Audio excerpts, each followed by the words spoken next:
Yeah, I mean, a mirror match is actually a bit more intricate than a lot of people would give it credit for. A lot of people would say, "Oh, it's up to the draws. Draws decide it all." But in quite actuality, is a very skill intensive matchup because you know what your opponent has in mind. You know the game plan going forward, but who can make better predictions, who can take more calculated risks, and who can come out on top when everything's said and done. It looks like the left Aurelia will be starting with Dreaming Tree, and then the right with Obelisk of Power, which is a bit non-traditional. Maybe trying to signal a bit of a later game plan, probably like an Aspirant Climb type Aurelia. Because we've seen two similar builds. One more going in the favor of sneaky deckhand, can be aggressive when you need it, can play mid-range when you don't. And then one that wants to go super late and only has 6 to 9 units, most of those being Stellarcorn Herders, the Fairvent Champion, and then one little 2-drop, let it be Tide Turner or Lonely Poro. Mirrors are incredible. Yeah, Beamer, you can say that again. Super skill impressive. Let me load up the battlefields. That way we have it for the stream. I believe Obelisk of Power was on the right. And guys, like I said before, I'll repeat it for anyone just joined us. Round 3 is just going to be a casual commentary. So I'll cast it casually. So nothing too professional. And then it was Dreaming Tree on the left. But here we go, guys. Let's see what this round 3 has in store. The Irelia mirror match. I believe in all 4 regionals, this is actually the first time we see an Irelia mirror match. And it looks like the one on the right will be starting things off. I'm actually very curious to see what will be the differences between these decks, because off the get-go we are seeing a bit of a different selection in battlefields. And we talked about one of the only 2-drops in these Irelia builds tends to be things like Tide Turner, things like Lonely Poro. And the right side Irelia will be starting things off with that Lonely Poro. But oh, it always feels good to hit, does it not? The Stellarcorn Herder coming out as early as that opening turn for the left side Aurelia. You have to feel good about that, because what is the right side going to do? Try to charm things into a 2-mite unit? I think that Stellarcorn is safe for a next couple turns.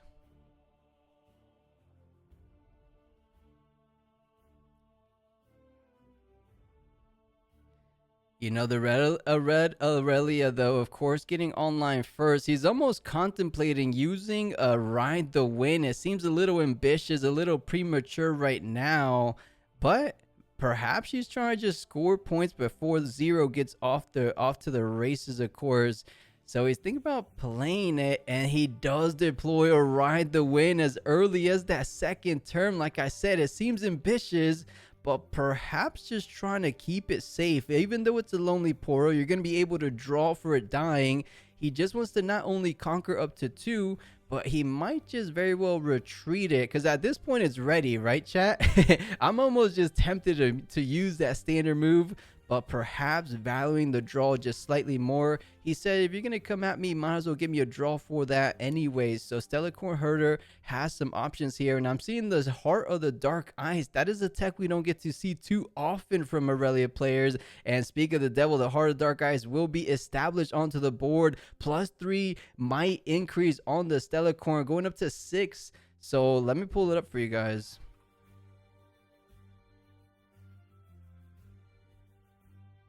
Heart of the Dark Eyes, exhaust me, give me 3 might this turn. So as I said, Stellarcorn gonna be swinging in for 3, or apologies, gonna be swinging in for 6 against the Lonely Poro.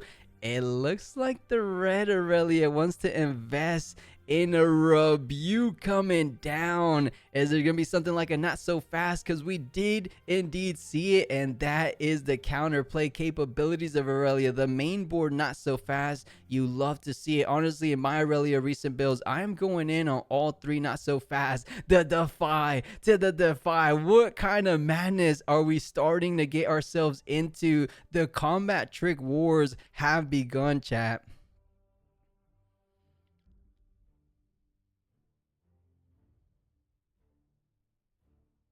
I didn't expect 4 cards to be coming out on this board just there. The Defy, it was Rebuke to not so fast, to Defy to Defy.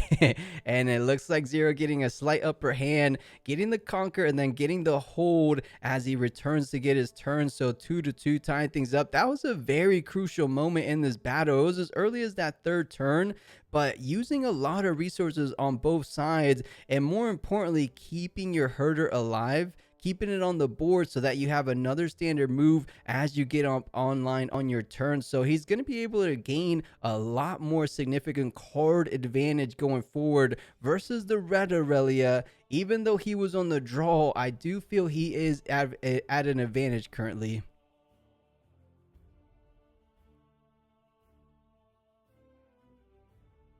And to sweeten the pot a little bit for the herder, you do get a guardian angel, most likely going to be attached to keep it safe, but goes in for the dreaming tree. So Congo actually uses the Aurelia ability to ready it. So, I mean, there's infinite value when we're talking about the herder and Aurelia legend. You ready it to move, to draw, move it to dreaming tree. So you have your combat tricks on the dreaming tree. Zero is looking very poised to control this game from here on out.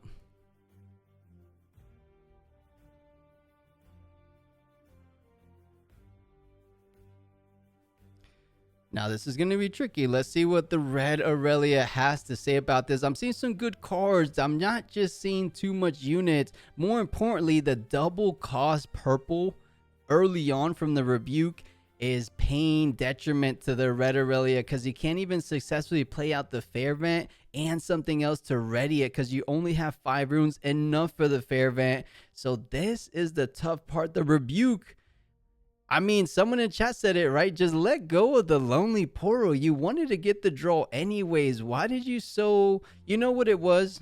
His game plan was to go faster than his opponent. We just saw his mindset from that ride to win. He was just trying to go up to 3. He was trying to maybe go the other way with Irelia up to 4. So I can respect that. But the beautiful alt art Irelia hitting the board does get the guardian angel. So just Zero off to the races. Great battlefield presence, great board presence, I should say. Even though the red Aurelia will be going up to 4, tying things up effectively, I'm just liking my position as Zero a whole lot better, honestly. And Far Charge, did you see 3 Defiant Dances? I didn't, but speaking of the fair vent, the chosen champion will be coming out the board on the Aurelia side as well. Does he want to invest one of these combat tricks to go ahead and get it readied? I feel like just stay patient. It's 4-4. You have a ride to win for the defensive options, but it is so tricky from this position because you can't push it up, because if you push it up, you just have a single rune to defend it. So goes ahead on the patient game plan. You know, there could be a huge punish in something like a charm. And whoa, chat. Are you guys seeing what I'm seeing? Is that a block? Wait, let me pull up the card art for block. Is that a block? Let me know if you guys are seeing this. I'm pretty sure I saw a block, which is a hidden card. Gave a unit shield 2 and tank. Wow, coming in with the spice. That used to be one of the best early meta cards out of Origins. So I could totally see him paying dividends in this kind of format because of the shield 2, because of the tank. Honestly, any kind of combat tricks, Aurelia usually has plenty of rooms to work with. So I like it. And yeah, Taco, I think it is a block. We'll see how that comes into play a bit earlier on. The Defy coming down. This guy has all the counters. Red Aurelia not loving her position 2 times now, getting completely countered on the game plan they had. And that's just what's going to make all the difference when everything's said and done. You had a vision, you had a plan, but getting crashed down at the likes of this blue Aurelia, they are looking good, going up to 6, and that is exactly where you want to be. Hopefully looking to hold up to 7, and the legend makes it oftentimes easier to push in on that same turn, so could end things this next turn, perhaps most likely the following turn. But 6-4 looking to be in a good position for Zero. And yeah, Beamer, Stellar Corn is broken sometimes. When you're able to have it on the board for more than 1 At more than 2 turns, it gets full on pure high value, especially because you have the Irelia Legend ability to draw 2 at the minimum per turn. But let's see, is there any wiggle room for the red side? Can they come out to play? The Fairbairn pushes in, but the Rhino win from the blue side coming in with the Guardian Angel. So there's going to be +2 on this Irelia. Dreaming Tree on top of that to be drawing 1. This blue player is just playing perfectly. He understands this matchup. Beautifully done so far. And it looks like, unless there's a whole lot of combat tricks, and there it is, chat, the block coming in. So the Stellarcorn Herder effectively safe for the time being, because you have to go through the tank in the block. Not only is it -2, or not -2, it's shield 2, because you're actually, even though you rode the win, Irelia on the right side started the combat, so she has the attacker designation, so you still get shield 2 in this circumstance. On top of that, you get the tank that I'm talking about, allowing the herder to stay safe and perhaps live another day. Let's see what more, because I think one of you guys told me there is a triple Defiant Dance if he wants to really invest in this fair event, which I would slightly recommend, because this is one of your main crucial units in this battlefield, or in this matchup in general. Okay, they traded it. They just guarded. Oh, the rebuke. I didn't actually see it. The rebuke comes down and sends it back to hand. There wasn't another not so fast. So just trying to save the herder while you can. Going up to 5 from that on guard. But where is some more investment on the red side? Because there was a bit more, but I guess the rebuke was kind of expensive, huh?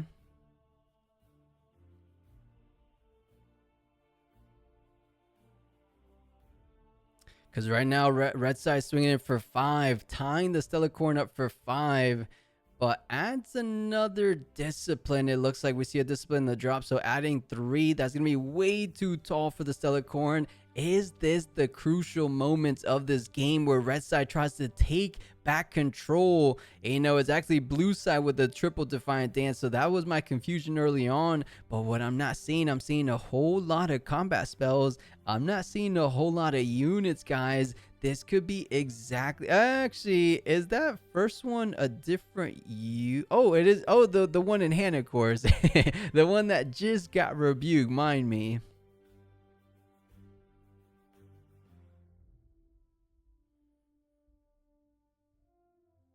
You know, this is getting a whole lot closer than it seems. Of course, 0 able to accelerate as soon as it comes down. So you pay 5 and you have at least one chosen target in the Heart of the Dark Guys. You also have the Guardian Angel. The question stands though, look how many runes the rest side has available. That's 4 runes, at least 1 Defiant Dance, 1 Discipline, and an On Guard is probably everything you have to be considered of. But you make it a whole lot easier when a simple fight or flight to kind of make the decisive move here. Do you have a not so fast? Do I just have to play around 2 runes versus 4 runes? Is a lot more manageable, and they do have the not so fast, so gets countered. And quickly anticipating that, gonna be playing the 5 remaining runes. And let's see, do they feel comfortable? It looks like they're at the minimum gonna be investing 2 power to get that online. Heart of the Dark Guy simply says exhaust, so you get +1 for ready, +1 for choosing, +1 for Heart of the Dark Guys, and then +3 from the ability. So an impressive +6 might swinging in onto Oblas of Power. Let's see what's under the hidden card though, because a simple fight or flight might be heading its way. And chat, correct me if I'm wrong, did he forget to pay the deflect cost, or did he pay the deflect cost? Because both of these fair events have deflect, of course.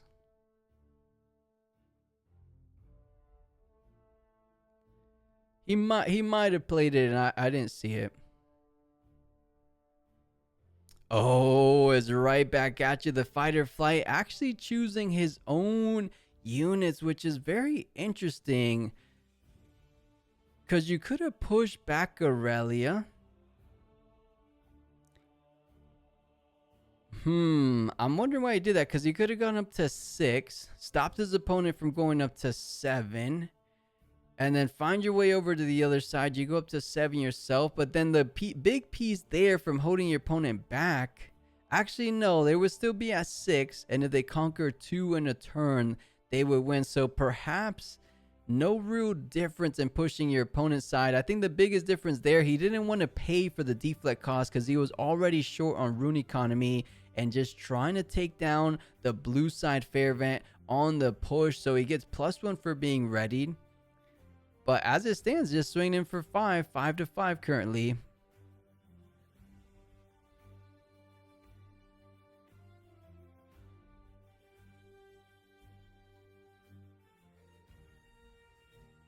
Wait, what am I missing? It's 5 to 5. No, is he just gonna trade the Fairbank? He has to. He has to invest a little bit more.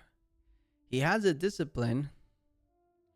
Wow, chat. I am thoroughly confused. Why would you just straight up let go of your Fairbank so nilly-willy? If anyone in chat can understand that play, you're letting your opponent keep their Fairbank and then you lose it. You had a discipline. You had even an on guard to go in on before the battle.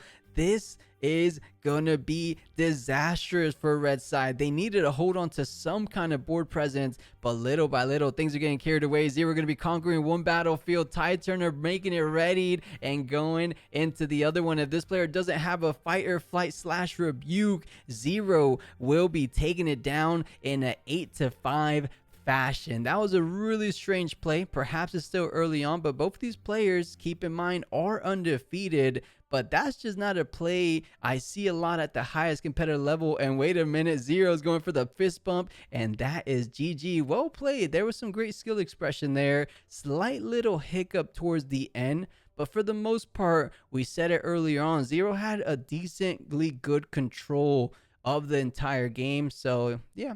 So Obelisk of Power will take the left side now. Dreaming Tree will take the right side.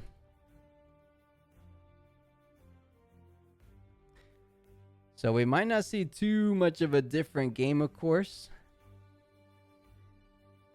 But what can go down, I mean, keep in mind, guys, red was on the play, interesting enough.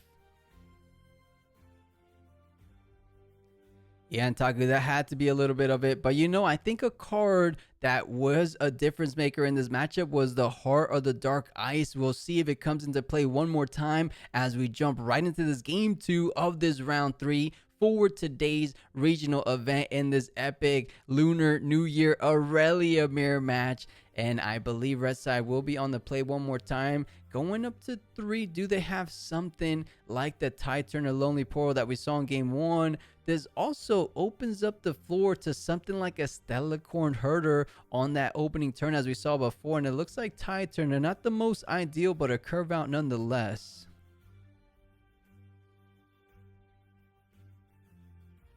Oh, the Boots of Swiftness coming around. One of the ideal targets for any Irelia player. I believe most decks are just running one of Boots of Swiftness. Whether they see it, they get infinite value when they do. And if they don't, they have other ways of kind of maneuvering around those battlefields. But speaking of, the Herder is going to be hitting the board first on red side. Always feels good because there's no established units on the blue side. So knowing it's safe for a little bit longer, Tide Turner will be getting that first point of this round 2, of this game 2.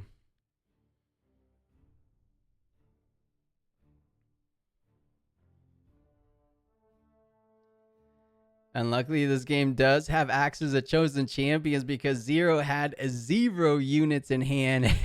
So it does have to play out the Fairvent. 4 goes attaching anything, playing a bit more patiently. He understands that you don't have too much protection with a single rune if you do so. On top of that, you will be getting rid of 50% of your Chaos runes out of there nice and early. So you wouldn't have access to something like a Rebuke for the following play if you don't hit a purple.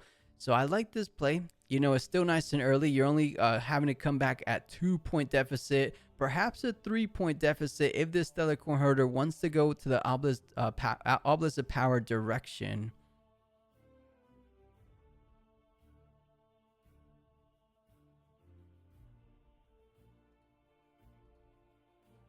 Chat, I will say for the pre-release on Monday, Tuesday, I swear I better get one of those alt art Irelia. That has to be one of my favorite artworks across Riftbound. I don't know why. It just looks so cool. I know a lot of people can agree in chat. Ever since I saw it, I'm like, that has to be a card I pull eventually. I think maybe because I was a green purple player in other card games, so I just gravitate a bit naturally to green purple. And Irelia, of course, being that chaos, being that calm, and she's kind of a key component of that deck. So that'll be probably my little highlight of pools on pre-release days. Dang, Sins box. Did they really pull over number one? That's incredible, chat. I hope to get there one day too. Hopefully Monday, hopefully Tuesday. If not, I got another one on Thursday. But speaking of good things these players have, I see a flash getting picked up from red side. So able to keep the Stellarcorn and the Tide Turner safe on top of getting that cheeky +1 draw on the Dreaming Tree. So just goes on to establish the Guardian Angel game plan. And let's go ahead and leave 5 runes at the ready for my opponent's side. So I have access to at the minimum of flash, defy, and a not so fast if I need to get all my counter plays out the way.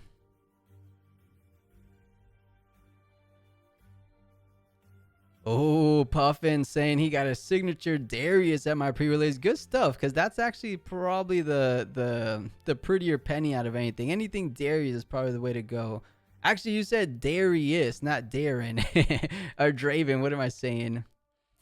All right, here we go, guys. Fairbrant gonna be pushing. He's saying, what do you have to buff this Tide Turner? Because we know you are on the Dreaming Tree, so you are willing to bet there should be some kind of investment, and it looks to be investment on the other side of the battlefield, because that's gonna be Rebuke trying to get played out. Is there the counter we saw nice and early in that game 1? And there is no counter for 0. So Fairbrant going back, playing the deflect cost. So good observation, guys, because they were saying, wait a minute, did you pay the deflect? Because so far he hadn't played up to that point.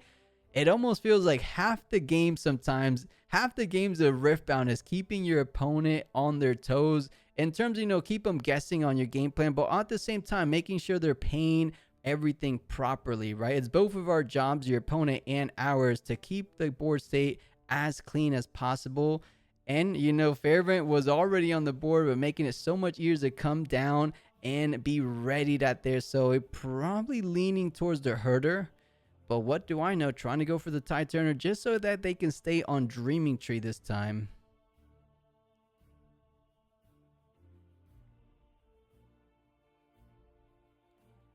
And there we go. The flash does come out. Does he target 1? Does he target 2? Does decide to target both of them. And a defy. So he did have a counter, but he just didn't have a counter for the double power in Rebuke. So defy does eat the flash. That means Fairbrant is going to be eating the Tide Turner, and Stellarcorn Herder going to be sitting pretty on the other side. Something tells me that defy almost feels like there's going to be a ride the win invested over, but taking a look at Zero's hand, I don't think I'm seeing a ride the win, funny enough.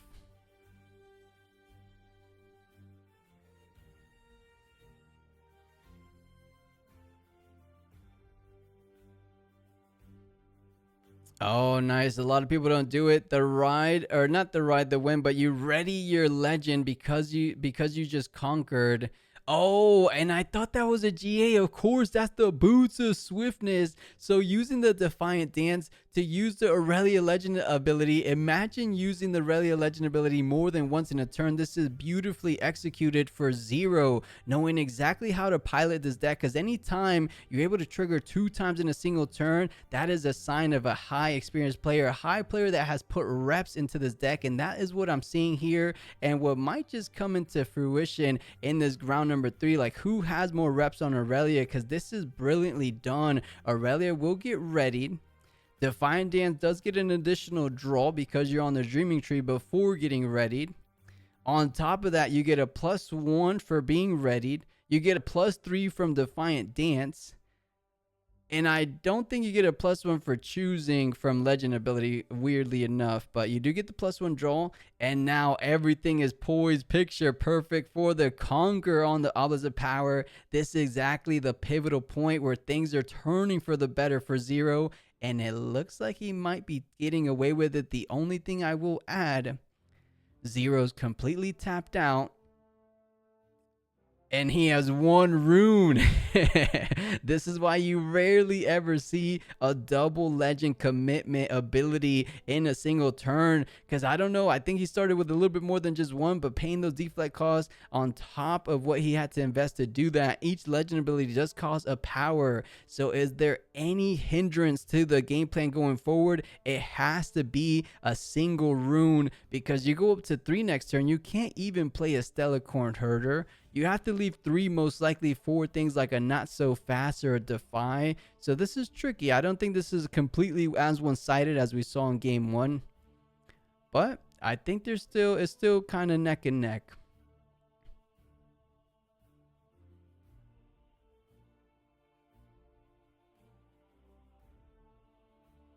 Doesn't get completely punished, of course. Able to go up to 3 as the rest side just goes ahead, establishes some nice little board presence in the Herder, in the Lonely Poro. But the Fight or Flight going to be choosing Irelia to send back in the readied position, allowing him to push that Dreaming Tree nice and easily, going up to 4 points. So 3 runes, no problem. I will conquer easily both battlefields on this turn. Let's go ahead and back her up with a GA. So Guardian Angel getting attached to this Irelia player. Now that you are on a battlefield, you do feel a little bit overextended. Let's add all this protection. And guys, I have never seen an Irelia player play quite like Zero is playing. Usually they're really prioritizing the rune economy into the late game. This is 2 turns in a row where he doesn't mind playing at a single rune. What kind of, there's a lot of decks in Riftbound, but no decks plays as low runes as we're seeing here. Perhaps Sivir can contest. They usually play at a low rune count, but let's see how they're able to keep this up, because I've never seen this before.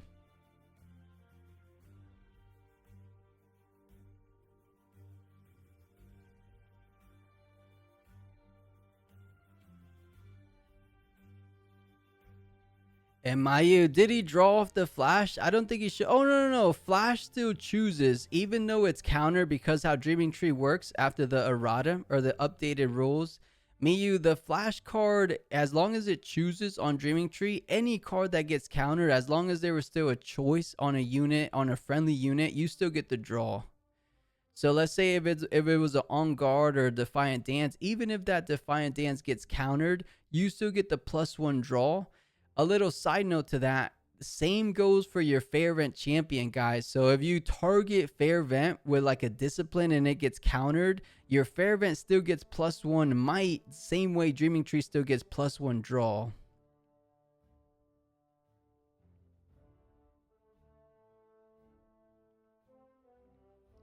And speaking of Fair Vents, it looks like the rest side going to be developing her own 3 runes to try to push it forward, but make it nice and easy with the GA attached to it. Do they decide to invest the legend on top of this? Because that's going to be 1 comm back to the bottom of the rune deck. Is it going to be another power, and it will be invested to ready it? So Irelia going to be swinging in for 7 total. 2 for the thing, and then 1 for the Guardian Angel. So 4 plus 3. Able to currently contest, because 4 plus the 2 plus the 1, so 7 to 7 effectively as it stands. But there is a hidden card. We saw it was Fight or Flight before. Will it be something like a Fight or Flight again, or is it a card we haven't seen all series long, something like a Zhonya's? It almost feels to me a lot of Irelias are kind of foregoing Zhonya's Hourglass these days.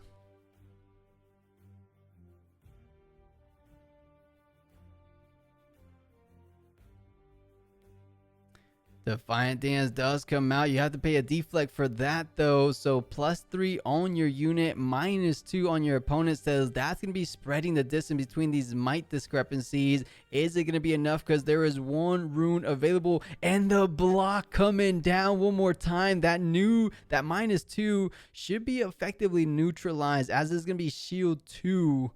You also get a +1 because it's a hidden card spell choosing on the Dreaming Tree. You get the tank. Oh, wait. You choose, so you get the +1 and the shield 2. I am loving this block tech coming out from Zero.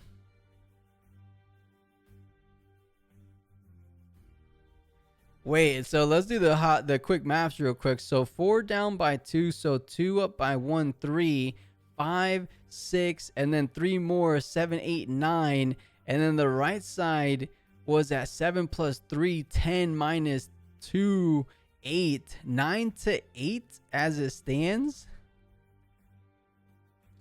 So red side having to invest a little bit more. What does he want to do? There's a ride the wind available to him. There's a fight or flight as your opponent's completely tapped out.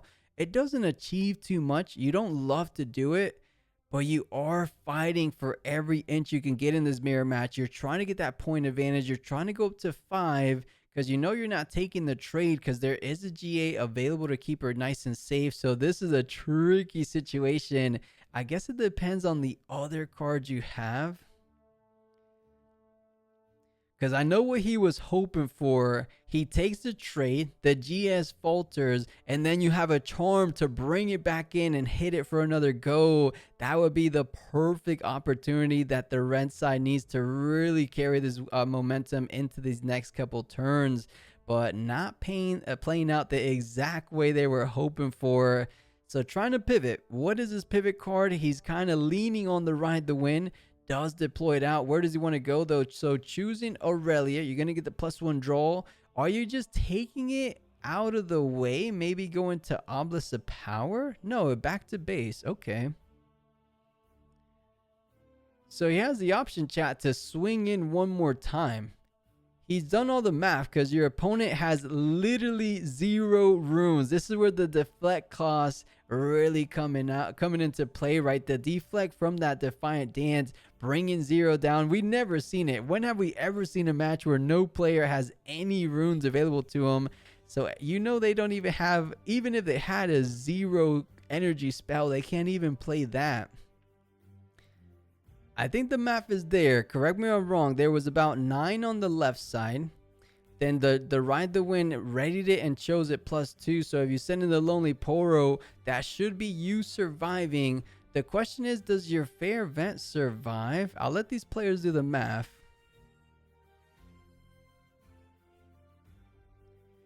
It doesn't survive, so both GAs are going to be triggering, and then the Lonely Poro does get the Conquer. So up to 5.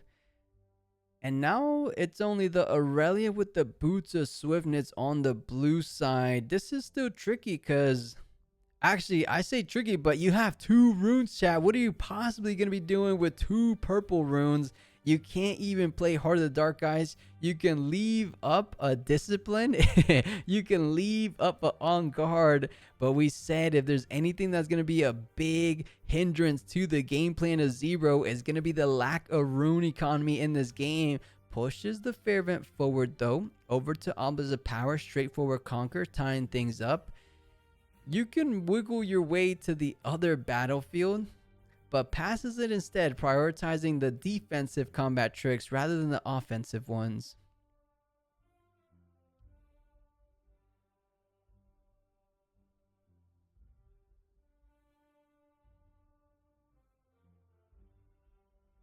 Oh, the Draven Audacious could be that key piece they need to try to close out the game later on. You're hitting right about the range of runes. You're able to really let go of that card. Something like an Audacious into an On Guard, into a push forward when they least expect it could give you those points up to 6. If they go up to 7, Draven Audacious could be that card that closes things out, as you do get that point before you conquer. So you're actually able to go directly from 7 up to 8. So a key thing to consider for the red side. Now they're having some options. It looks like to me, red side might just take this because your opponent's going up to 4 runes next turn. It's tricky. It's tricky. At the current moment, I can't tell who's exactly ahead. It just depends on how they play out these cards. The Defiant Dance gets invested, so that's going to be another deflect cause. Man, no wonder we never seen a mirror, because this is miserable. Not in the sense of I'm not enjoying watching it, but I could just feel it for these players that whenever it's Fair Vent v Fair Vent and your signature spell is Defiant Dance, you know you're going to be paying so much deflect cause in that series. So -2. +3, so definitely more on the right side currently. But we did see there's a couple combat tricks on the blue side, of course. Do they decide to invest it right here? Because there's only one or two. You either spend the two for the discipline, or you spend the one for the on guard, and decides for the latter, the on guard getting brought up to, oh, and the Irelia legend to get a +1. So down to 0 +2. So what is that? 6, 7, 8 total might for 0.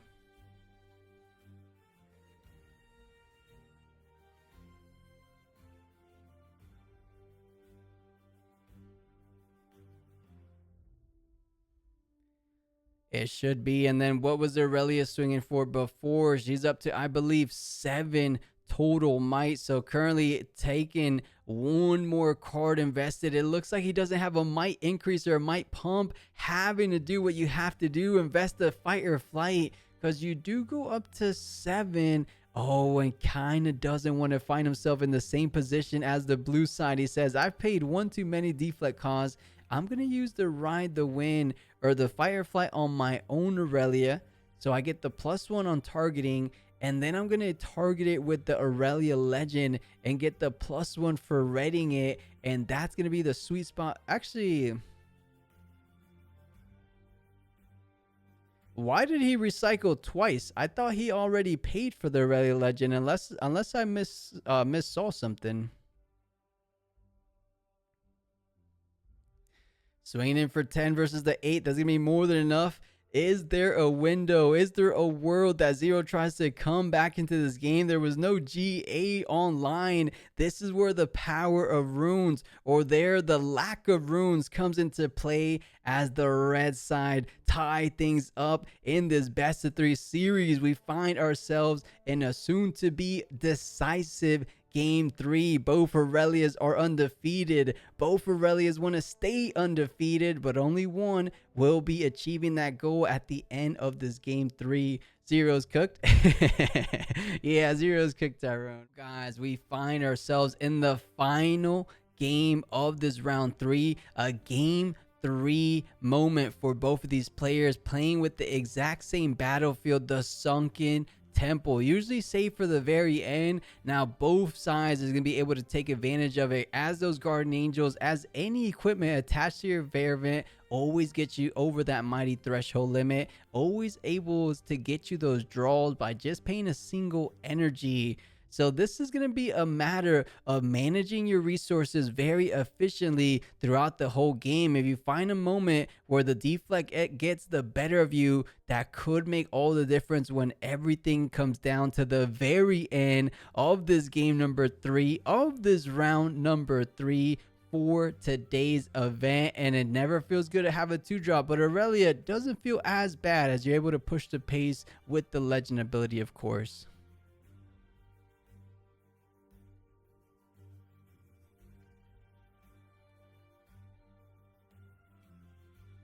Oh, and a card we haven't seen all series long. I wonder if this is a bit of a sideboard tech. You know, you have to go a bit faster than your opponent. The sneaky deckhand coming into play, as we haven't seen it, as I said, all series long. So not only a single point for conquering, it looks like you don't want to invest or can do anything to push up the herder. So going to be going up 2 points. And we've seen sneaky deckhands in Irelia add up to something impressive, like 4 to 5 points with an 8-point game. So let's keep tabs on that sneaky deckhand and see how much points it will incur throughout this Game 3, as he goes ahead and just develops out a nice little Lonely Poro, and most likely leaves 2 runes available for something like a Rebuke. But we saw how crucial playing a Rebuke early was, how critical I should say, because 2 Chaos runes out the window might not be a worthy investment. And he was hiding when chat. I saw he only had 2 up, but it looks like he had 3 runes available. As the Stellicorn pushes up, get that +1 draw. Let's see what these combat tricks just might be for the red side.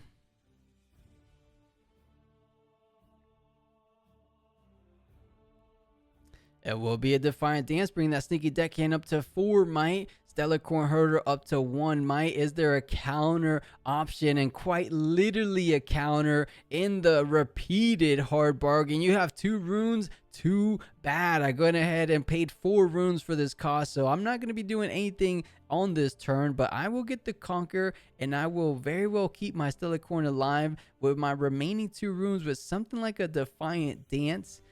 So this is good. This is a good start for Zero. Of course, he's a little bit behind on the points department, but so far so good, as we're seeing the red side, I believe, not have the most ideal hand currently, and not so fast. A Rebuke, and there's one more card, I believe, a Tide Turner.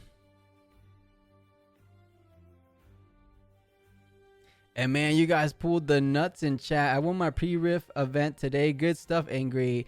And Dean, you got it in 4 hours. Nice. I envy all you guys in 4 hours.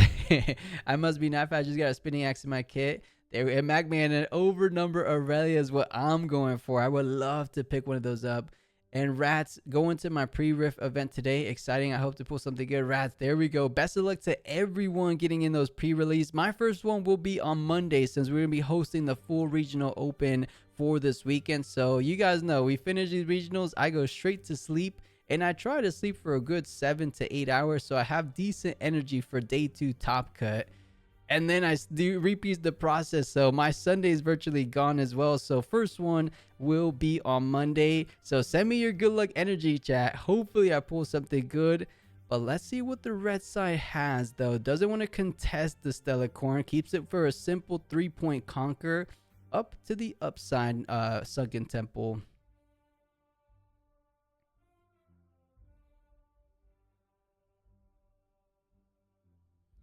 And default, you got some good pulls too, but some kid got the Irelia sign card. Default, there's always going to be someone in the shop that pulls it, because you know the product is in the shop already, right? There, one of you guys, whether it be you, a friend, or your arch nemesis, your rival, someone is going to be pulling the nuts card.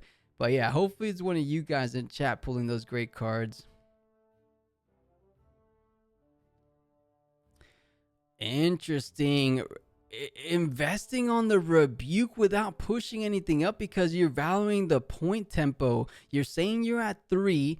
If you want to go ahead and get any more points, I'm going to force you to invest more heavily with things like the Irelia Legend. So you have to pay the cost to play a unit, you have to pay the cost for a chosen target, and then you have to pay one more time for the legend. So I'm liking this play as he's kind of switching it up currently, kind of taking a page out of game 1 from the Zero side, saying, you know what, I'm going to go a bit more on the aggressive end, and more ways than one. A bit aggressive on rune economy as well, but on point is what I was trying to refer to, as they have 2 total units.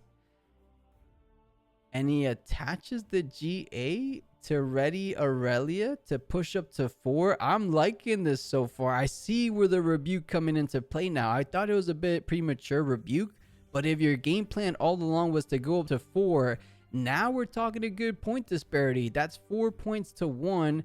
And he's thinking about it. He's like, wait a minute. I learned some kind of lesson from my opponent last game. He was at 1 rune. He was at 2 rune. Am I going to be falling into the same trap as he did? Let me think about this a little bit more.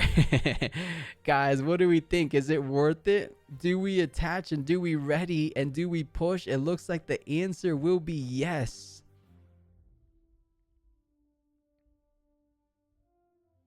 And Muller, big ol' love. Thank you so much for that. Welcome on in. And Leroy, good morning. Good morning. We're at the tail end. We're at the end of round 3. So, you know, these breaks aren't too long. So soon it'll be round 4.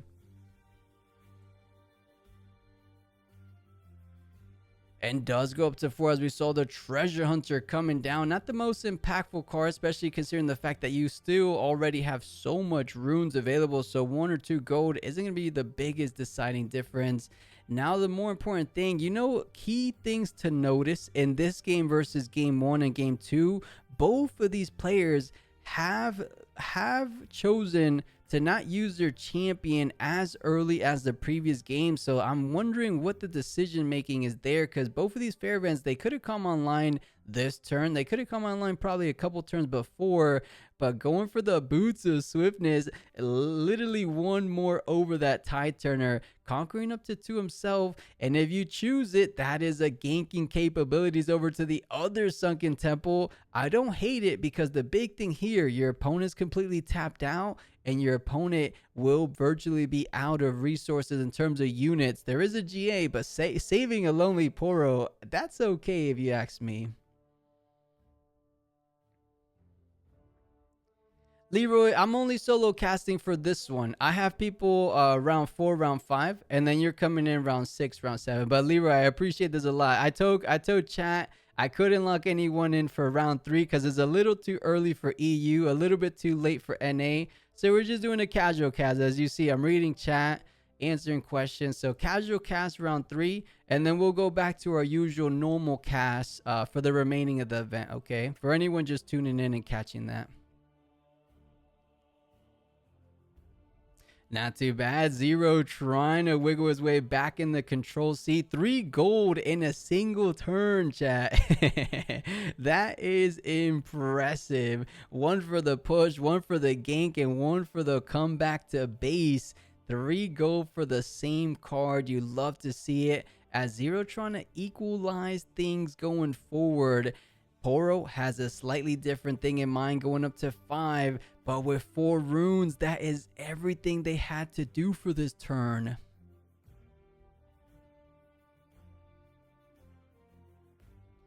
You know, there could be that window of opportunity. Zero needs to get back into this game, pushes in with Treasure Hoarder, or Treasure Hunter, saying, wow, he grabbed that so instantly. It almost seems to me, oh, he wants to get the Sunken Temple. He wants to get the Sunken Temple trigger as well as an additional gold. So this blue side is never going to be running out of runes thanks to that Treasure Hunter doing so much work in getting these gold resources. So does get the Sunken Temple, decides to pay 1. So getting a good draw there in the Defy, and ganks on over. Of course, I forgot that was a Boots of Swiftness. It's not just for the gold recursion, it's for the points. It is for the lead. It is for, or not exactly the lead, but it is kind of taking firm control, and you are now in the driver's seat. Make that another gold. Zero, brilliantly piloted so far. We thought he was the better player in that game 1. Ended up getting down, or getting beaten down in game 2, but a pure skill, pure display of skill being shown on screen. Zero doing exactly what we thought he was able to do in game 1, but here in game 3 when it really matters, I've never seen anyone utilize Treasure Hunter as well as the Zero player has done right now. And sounds good, Leroy. I'll catch you in a little bit.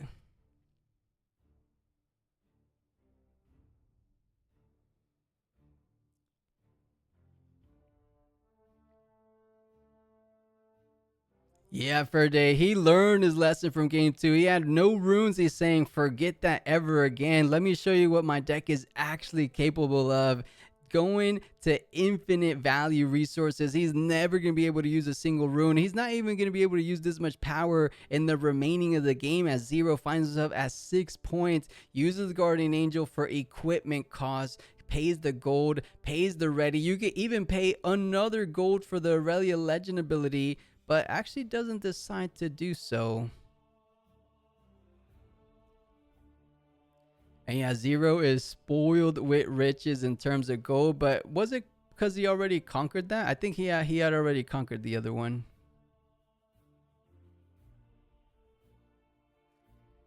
And we're coming down to a nail biter of a game. Red side trying to regain some of the momentum they had early on. They started strong, the sneaky deckhand, the tide turner plays, but man, things started slipping out of his control.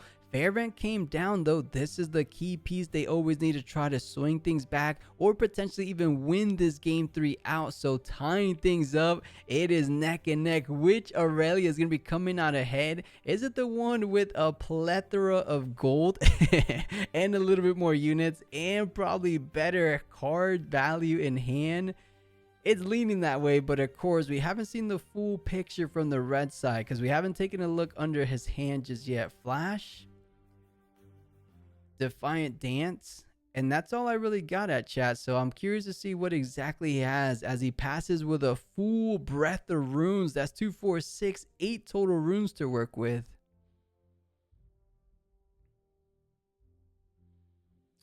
Oh, you know what the gold is also useful for? It is useful for playing deflect costs. So defy, getting defied, paying or playing the gold. So, you know, I said he wasn't going to be able to use all the rune in the remaining game. I take it back. Look how little runes he now has, and not runes, but gold. So he went up, he had like 6 to 7 gold at one point. Find himself with 2, but look at what that's enabled the Irelia player on the left to do. So much more runes right now, so able to keep it going, you know, able to hold these runes for probably, now we could safely say, the remaining of the game.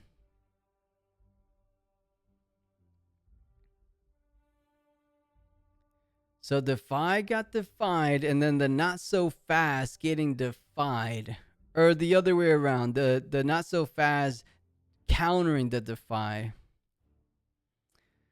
Oh, but now that the not so fast has been taken out of hand, paying the gold with the, or paying the cost of rebuke with the gold, you're still gonna have to deflect cost it, of course. But this is huge as they don't have another not so fast. Instead, it's gonna be a flash, but that still puts it in hand.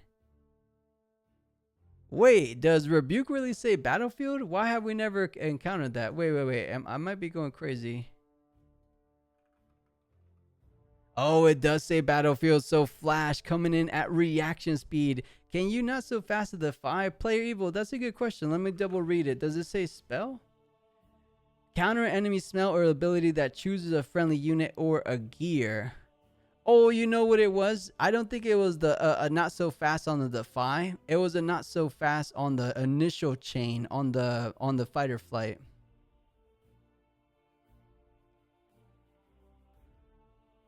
I think defy got countered, and then it was a new chain, the not so fast, trying to counter the first reaction, or the first chain target being fight or flight.